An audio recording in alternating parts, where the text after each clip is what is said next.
오늘 여러분의 인생 누가 경영하는가?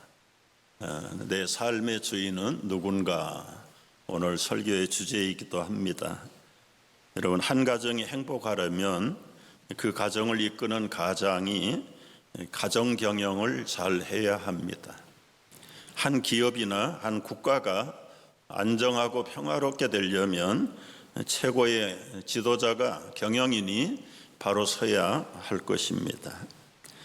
이스라엘의 역사를 보면 하나님이 다스리는 신정 정치가 끝나고 이제 우리도 이방 나라들처럼 왕정 정치하도록 해주세요.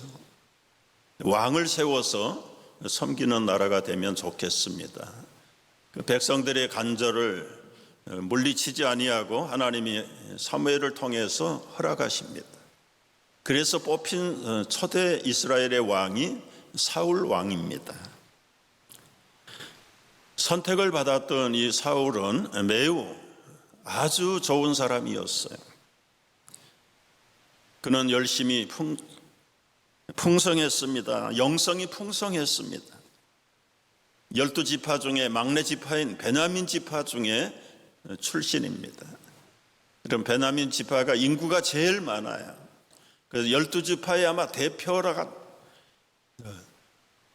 지파를 봐서나 그리고 교육을 봐서도 용모를 봐서도 남들에게 출중한 신장이 크고 건장하고 아주 눈에 총기가 있고 영적으로 볼 때는 성령이 충만해서 예언도 했다고 기록합니다. 처음부터 끝까지 준비된 하나님의 왕이었다, 그렇게 보는 것이 정확합니다. 하루는 아버지 기스가 나귀를 잃어버렸습니다. 아들과 사환을 묶어서 아버지 나귀를 찾아오라고 부탁을 했습니다. 젊은 아들 사울은 아버지의 나귀를 찾으러 처음에는 동네 근처를 찾아다녔어요. 눈에 보이지 않자 점점 멀리 떠났습니다. 얼마나 멀리 갔는지 요즘 말로 하면 국경까지 갔어요. 에브라임 지파가 사는 경계선까지 찾아야 될 나귀는 보이지 않습니다. 그때 이 사울이 얼핏 생각했어요. 나귀도 못 찾는데 아들까지 돌아오지 않으면 아버지가 나를 얼마나 걱정을 하실까? 센스도 있는 사람이고 아버지 마음을 읽는 아들이었습니다. 그래서 집으로 돌아가기를 결정하고 돌아오는데 그 사환이 제안을 합니다. 그래도 한번 선견자에게 가서 물어봅시다. 그것도 좋게 여겼어요. 그래서 사무엘 선지자를 찾아갑니다.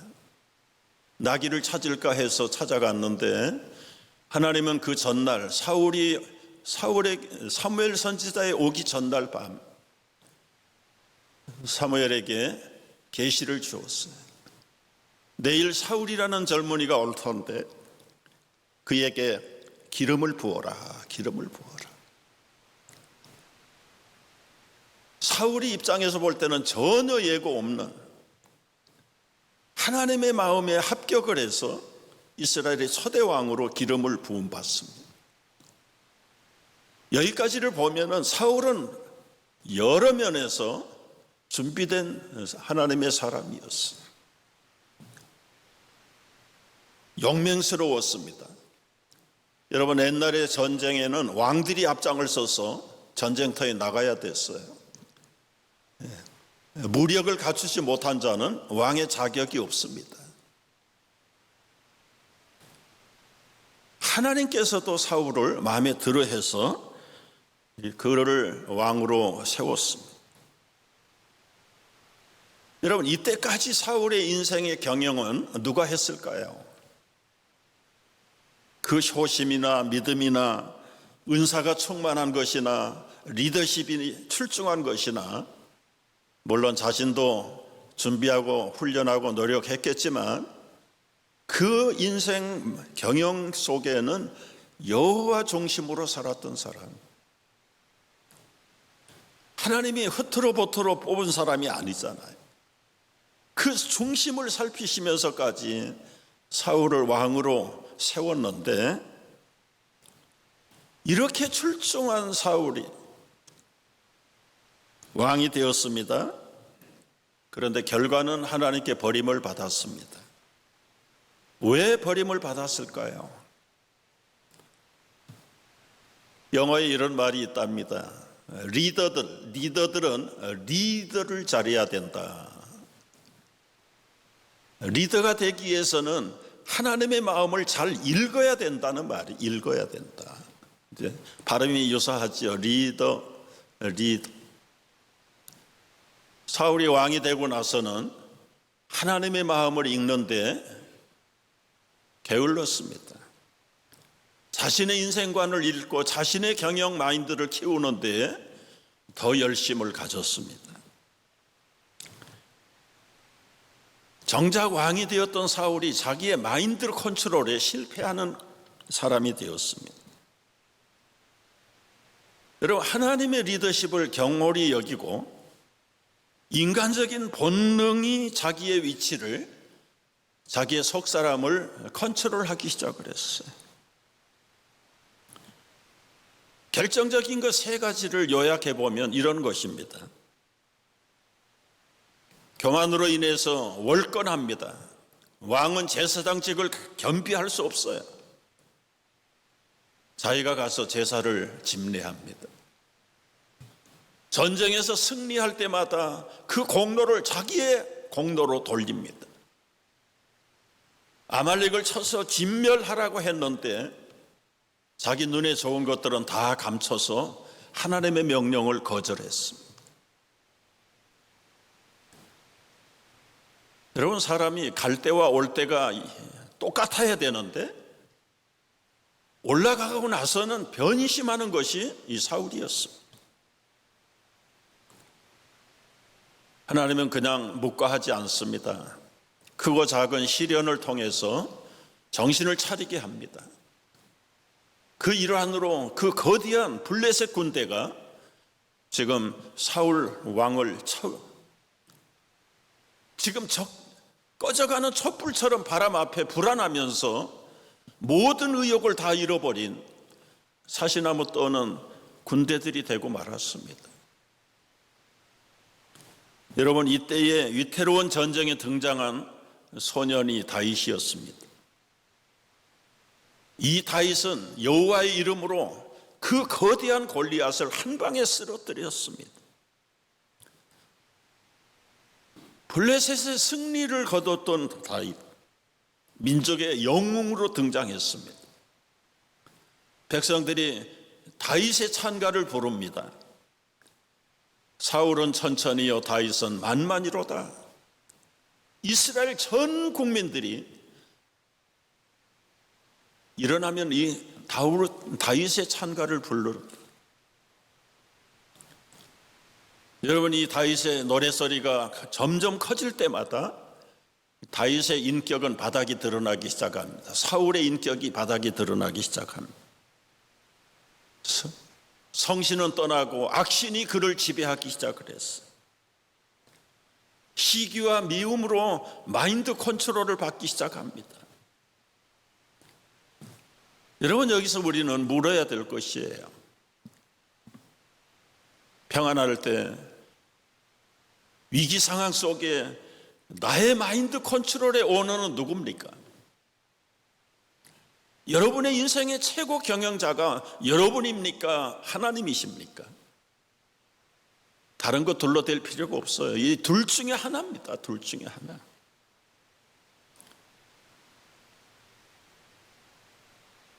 왕과는 도저히, 사울과는 비교할 수 없는 인물이 다윗입니다. 나이도 어립니다. 여러분, 배움도 없습니다. 훈련도 없습니다. 아버지에게 사랑도 받지 못하고 천덕꾸리였어요. 그럼에도 불구하고 그는 어떤 상황 속에서도 그 어린 자기의 인생의 경영자가 여호와라는 사실에는 조금도 흔들림이 없었어요. 불안에 떨고 절망 가운데 있는 이스라엘 군대 앞에서 담대하게 외칩니다. 사무엘상 17장 45절 이하에 다윗이 블레셋 사람에게 이르되, 우리 잘 아는 말씀 있잖아요. 너 골리앗은 칼과 창과 단창으로 나오지만은 나는 만군의 여호와의 이름, 하나님의 이름으로 내게 나간다. 매절마다 여호와께서 너를 내 손에 넘겼다. 여호와의 구원하심이 칼과 창에 있지 않다. 여호와에 속한 것인즉 그가 너희를 우리 손에 넘기시리라. 여러분, 눈앞에 나타난 극한 상황이 다윗의 마음에 컨트롤할 수 없었어요. 눈을 떠도 보이지 않고 감아도 보이지 않는 그 든든하신 만군의 여호와가 다윗의 마인드 컨트롤러였어요. 어려서부터 목동시 때부터 다윗의 입에서는 여호와의 찬가가 그치지 않았습니다. 그 유명한 찬가가 시편 23편 있잖아요. 여호와는 나의 목자시니 내게 부족함이 없으리로다. 마지막 절에 보면은 내가 여호와의 집에 영원히 살리라. 영원히 살리라. 사망의 골짜기에 떨어질지라도, 해가 우리를 두렵게 할지라도, 원수들이 우리 앞에 상을 차릴지라도 나는 여호와의 집에 영원히 살겠다는 다윗의 마인드 컨트롤러의 오너는 살아계신 여호와였다. 이것이 다윗을 다윗되게 만들었어. 물론 훗날 잠깐의 죄로 인해서 엄청난 죄악을 범했지만은, 그러나 그때에도 다시 잃어버린 마인드 컨트롤 오너를 회복해. 사울은 자기가 미끄러지는데도 불구하고 하나님 앞에 변명을 늘어놓기 시작을 해요. 왜 다 진멸하라고 했는데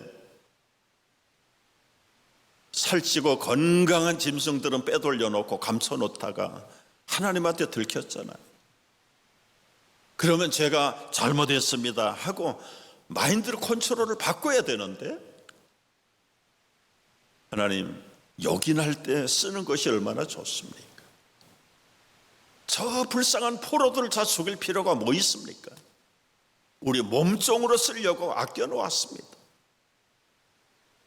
결국은 하나님의 프로그램을 자신이 마음대로 해석을 하고, 오늘 말씀처럼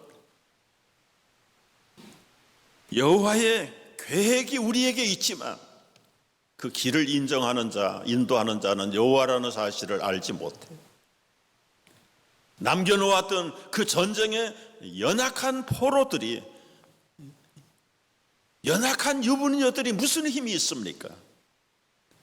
그러나 세월이 지나간 다음에 그 남겨놓고 명령을 따라 처치하지 않았던 전쟁의 노획자들이 오히려 이스라엘 백성들의 옆구리에 가시 역할을 하고, 결국 그들을 다 야금야금 오염시키고 우상숭배에 빠지고 영적인 행음을 하도록 만들어버리는, 독버섯처럼 곰팡이처럼 피어날 것을 사울이 처음엔 몰랐죠. 하나님이 설명하지 않아도 말씀대로 그 마인드를 컨트롤을 받아들였으면 사울은 영원히 사울로 끝났을 겁니다. 그러나 끝까지 자기 마인드를 컨트롤해 자기 오너십을 포기하지 않음, 사울은 결국은 비참한 가문에 종지부를 찍고 참 불행한 왕으로 이 생애를 마쳤습니다. 여러분들이 나가서 복음을 선포하고 그리고는 생명의 말씀을 전할 때 그들을 지배하던 사탄들이 하늘에서 떨어지는 것을 내가 봤다. 여러분, 전도하는 사건이 바로 보통 사건이 아닙니다. 사람들이 왜 거룩하신 하나님의 뜻대로 살지 못할까요? 사람마다 그들을 컨트롤하는 마귀의 파워가 있어요. 사탄의 권세가 그를 붙잡고 있기 때문에 여러분, 이런 신비한 권세를 행하는 현장에 가룟 유다가 있었을까요? 없었을까요? 당연히 12제자가 다 함께 나갔어. 그런데 가룟 유다의 말로가 어떻게 됐습니까?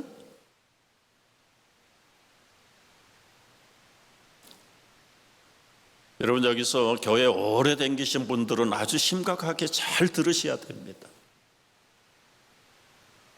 겉으로 나타난 유다와 베드로를 비교해 보면 유다가 출중한 사람이었어요. 신임 받는 사람이었습니다. 그 12제자 그리고 70인 전도단의 재정 관리를 가룟 유다가 맡았어요. 신임 받지 못한 사람에게 재정을 맡기는 법이 없습니다. 동료들도 예수님도 가룟 유다를 신임했어요. 그러나 결과는 어떻게 됐죠? 예수님을 인신매매로 팔아치운 제자가 됐어.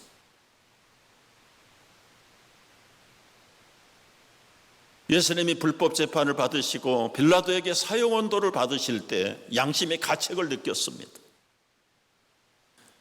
그리고는 자기가 받았던 그 은 30을 들고 그 바리새인들을 찾아갑니다. 마태복음 27장 3절에 보면 그때의 예수를 판 유다가 그의 정죄됨을 보고 스스로 뉘우쳐 은 30을 집어 던졌습니다. 그리고 공개적으로 고백해요. 내가 무지한 피를 팔고 죄를 범했다. 이거 남자로서도 이런 남자 찾아보기 어렵습니다. 여러분, 베드로가 언제 예수님을 부인하고 배신하고 떠나면서 돌아올 때에 공개 고백한 적이 있어요? 없어요. 이거 한마디로 봐서는 유다가 사람됨이 제대로 된 사람이에요. 된 사람. 성경에 보면 자기 죄를 공개적으로 고백한 사람이 두 사람밖에 없습니다. 가룟 유다하고 삭개오입니다. 삭개오. 베드로는 배신하고 예수님을 부인했다가 닭소리 듣고 가슴을 치며 눈물을 흘리고 통곡은 했지만 공개 참여한 적 없어요. 그런데 이제 단적으로 물어보겠습니다. 유다는 지금 천국에 있습니까? 지옥에 있습니까? 정말 하지 않으면 좋을 뻔했다는 예수님도 인정하는 버림받은 유다가 되었습니다. 통의 고백도 없고 회개도 없었던 배신하고 부인했던 베드로는 지금 천국에 있습니까? 지옥에 있습니까? 예수님도 베드로를 인정할 만큼 천국의 열쇠까지 맡긴 걸 보면 분명히 베드로는 천국에 있습니다. 무엇이 유다와 베드로를 하나는 지옥으로 하나는 천국으로 보냈을까요? 인간적으로 볼 때는 베드로보다 출중한 유다입니다. 능력이 있습니다. 직분도 남들이 부러워하는 재정 담당 직분을 가지고 있어요. 살림살이를 하는 사람.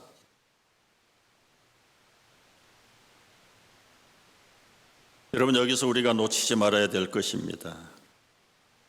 사람들은 겉으로 볼 때 평가해요. 저 사람은 교회에서 때로는 사회에서 출중한 사람이고 뛰어난 리더고 여러 모양으로 헌신하고 봉사하는 사람이라 우리가 남의 구원을 판단할 필요는 없지만 지금 이해를 돕기 위해서 그런 사람이 천국 안 가면 어디가? 그러나 우리의 판단과 예수님의 판단은 다르다. 여러분, 요한복음 6장을 보시면은 이런 말씀이 나옵니다. 요한복음 6장을 한번 펴보십시오. 요한복음 6장에는 오병이어의 기적으로 시작을 합니다. 여러 가지 기적이 있어요. 5천 명을 먹이시고 바다 위로 걸으시고요. 어린아이 물고기 2마리, 보리떡 5개, 소년의 도시락이죠, 도시락. 이걸 가지고 하루 종일 말씀 듣다가 때를 놓쳐버리고 이제는 집으로 돌아가는데 너무 허기져서 쓰러질까 봐 염려가 됐어. 선생님, 저들에게 빈손으로 돌려보내면 길에 가다가 쓰러질까 염려가 됩니다. 결국은 이제 어린아이 도시락 하나 가지고 5,000명을 먹이고 12바구니를 남겼지. 예수님의 기적 하나하나가 엄청난 것이지만 어떤 기적보다도 참 시각적으로 볼 때는 이 오병이의 기적은 굉장한 큰 기적이었습니다. 사람들이 그때부터 아까 말씀한 대로 예수님을 우리의 부자 도깨비 방맹이로 세워야 되겠다. 완전히 백성들의 마인드 컨트롤러의 오너가 예수님으로 바뀌었어요.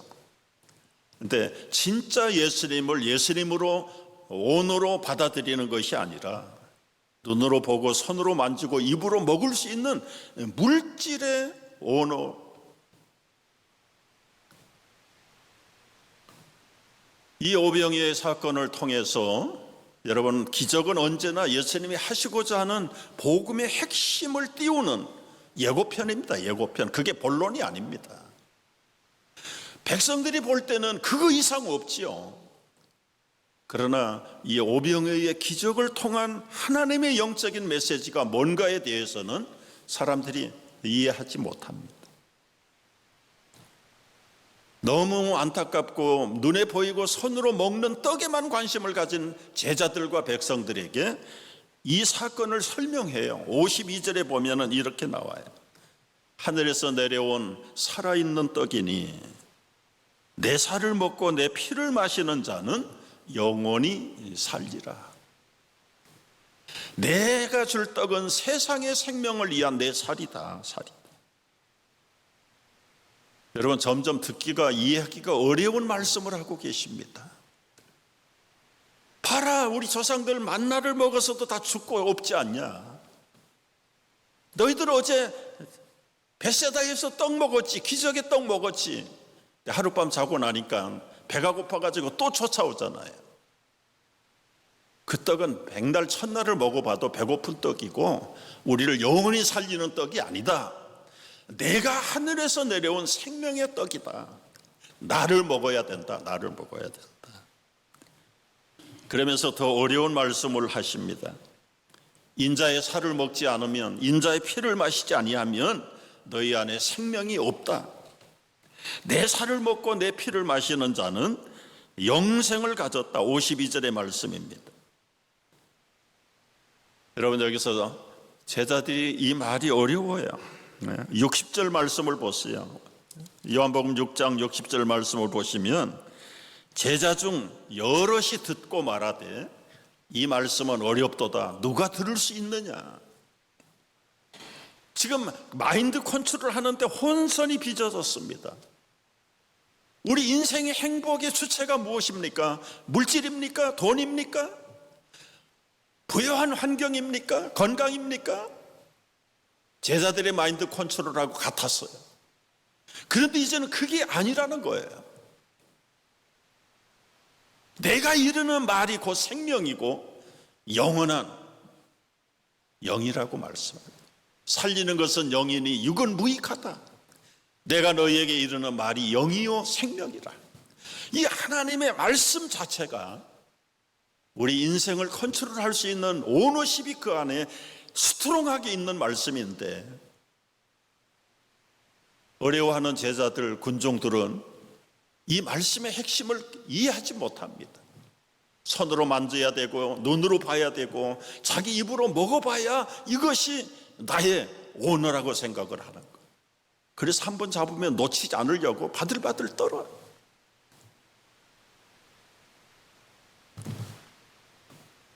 여러분이 어려운 말을 할 때 사람들이 66절을 보면은 이렇게 나와요. 그때부터 그의 제자 중에 많은 사람이 떠나가고 다시 그와 함께 다니지 아니하더라. 가룟 유다는 이미 처음 택하실 때부터 다 구원받는 일에 다는 아니다. 한 사람은 받지 못한다. 70절 보면은 예수께서 내가 너희 12를 택하지 아니하였느냐? 그러나 너희 중에 한 사람은 마귀다. 마귀.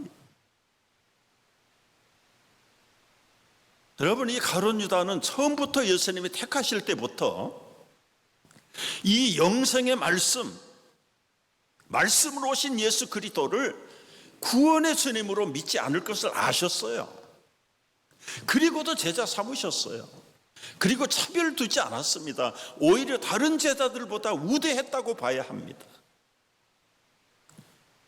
아무리 신임을 하고 그리고는 특별한 관심을 가지고 양육을 했어도 가룟 유다의 마음에는 예수님을 생명의 주님으로 믿지 않기로 이미 작정했어요. 교회 다니면서도 이 부분을 놓치는 사람이 의외로 많아요. 우리의 행동의 기준이 누굽니까? 무엇입니까? 사람들에게, 목사님에게, 교인들에게, 가족들에게 잘 보이는 것, 그러나 눈에 보이지 아니하는 주님에게는 직접 관련이 없는 이중적인 마인드 컨트롤이 혼란을 일으킵니다.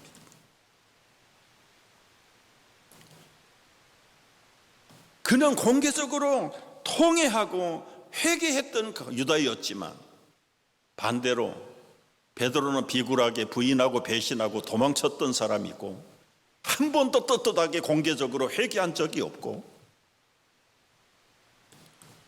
그런 베드로인데도 오늘 요한복음 6장 67절에서 예수님이 12제자에게 묻습니다.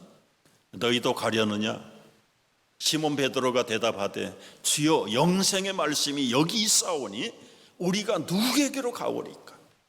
우리가 주는 하나님의 거룩하신 자이신 줄을 믿고 알았습니다. 나는 공개적으로 통해도 못했고 남자답게 떳떳하지 못한 사람이었고 죽는 데까지 쫓아간다고 했다가 부인하고 배신하고 떠났던 제자지만은 그러나 이제는 주님의 영생의 말씀을 믿습니다. 다 떠날지라도 나는 주님을 떠나지 않을 것입니다. 가룟 유다와 베드로의 결정적인 차이가 이것입니다. 68절 읽은 말씀대로요, 영생의 말씀이 주님께 있사오니 우리가 누구에게로 가오리까? 주는 하나님의 거룩하신 자이신 줄을 믿고 알았습니다. 여러분, 때로는 우리의 서세가 좀 부족할 수 있어요. 남들에게 인정을 못 받을 때도 있어요. 그러나 중요한 것은 다른 사람들의 이목과 인정을 받느냐 못 받느냐가 아니라 예수님이 말씀하신 그 말씀이 생명이고 능력이라는 사실을 믿느냐 안 믿느냐. 겉으로 볼 때는 가룟 유다가 예수님을 최고로 잘 섬기는 사람처럼 보였어요. 그러나 정작 믿어야 될 그 말씀의 권세와 능력의 로고스로 오신 예수 그리스도를 영생의 구원의 주님으로 믿지 않았다는 거죠. 상대적으로 베드로는 서세가 부족하고 다른 사람들에게 규모가 없어 보일지라도 핵심을 놓치지 않았어. 자기 자신의 마인드 컨트롤을 의지했다가는 정말 비겁한 사람으로 추락해버린다는 사실을 너무 잘 알고, 나는 이제는 내가 주님의 영생의 말씀이 주님에게 있는데 누구를 떠나, 주님을 떠나 어디로 가오리까? 나는 죽으나 사나 이제는 주님의 말씀 앞에 나를 붙들어 맬 것입니다. 여러분, 오늘날 수많은 사람들의 마인드 컨트롤의 오너가 누구신지를 여러분 양자택일을 하셔야 됩니다. 여러분, 세상이 바뀌어도 환경이 바뀌어도 변함이 없는 창조주 말씀으로 오신 예수 그리스도의 그 영원한 로고스의 능력을 믿어야 합니다. 지금은 환경이 엉망일 수 있습니다. 일이 어려울 수 있습니다. 그러나 낙심할 필요가 없습니다. 오늘 잠언의 말씀에 말씀 보셨죠? 너희가 마음에 계획할지라도 그 길을 인도하시는 분은 하나님이라고 말씀하셨어요. 악인들도 쓰시기에 합당하도록 지으셨다. 지금으로 봐서는 환경이 열악하고 나에게 모든 것이 불리해 보일지라도 말씀 앞에 든든하게 뿌리를 받고 있는 자들에게는 어느 순간에 그 모든 환경이 오히려 전화위복이 될 것을 말씀해 주시는 것이, 인생을 바꾸는 것 중에 하나는 책을 읽어야 됩니다. 성경을 읽어야 돼요. 성경. 왜 성경을 읽어야 되느냐? 여러분, 성경은 우리의 자신의 무지, 거울입니다. 거울. 나의 교만, 나의 삐뚤어진 것을 그대로 보여주는 것이 성경의 말씀이기 때문에 성경은 나침판입니다. 나침판. 오늘 16장 3절에서 말씀한 대로 너의 행사를 여호와께 맡기라. 그리하면 네가 경영하는 것이 이루어지리라.